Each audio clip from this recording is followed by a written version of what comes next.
Forensic science is continually changing. There's always new technology coming out, and there's a lot of growth in the DNA arena, and that continues to this day. It's not, I wouldn't call it a new forensic discipline at this point, but it is the newest still. And so a lot of emphasis there. Partly that's because there's a lot of funding there. The funding has changed over the years. It's been a big thing for crime laboratories, and it used to be that we would get federal funding in the form of grants, and we had more ability to determine how we were going to spend that money. It could be spent in different areas.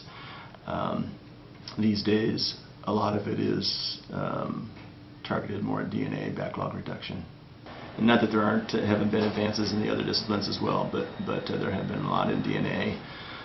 DNA has a statistical approach to it that some of the older comparison sciences are just now starting to develop, and I think that's beneficial. A crime scene unit that responds throughout the state from the central location. I think if you had more than one laboratory, follow that same model of using your laboratory people to as sort of an ancillary function to process crime scenes.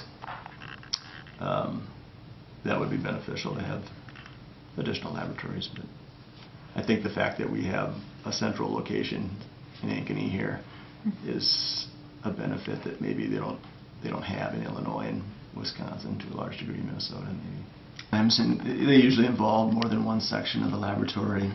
A lot of times the evidence on those cases will continue to come in, over months, years maybe even. And so they're never completely closed out. We'll get case assignments, and we'll close those case assignments out as we're able. But even with the case assignments, sometimes you won't get all the evidence that you need at one time. You need knowns. If you can get knowns from suspects as far as DNA or latent prints, not latent prints from the suspects, but known prints from the suspect.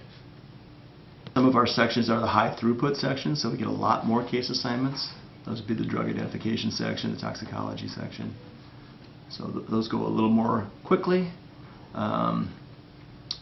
We do have some issues with backlog in those as well, though, and so they sometimes take a little bit longer. Usually what we're trying to do is beat the speedy trial requirements. If the defendant doesn't waive speedy trial, then we need to get the analysis done. So we'll typically prioritize that case then and try to get those out to meet those requirements. And which we're generally able to do that. Those are 45-day requirements.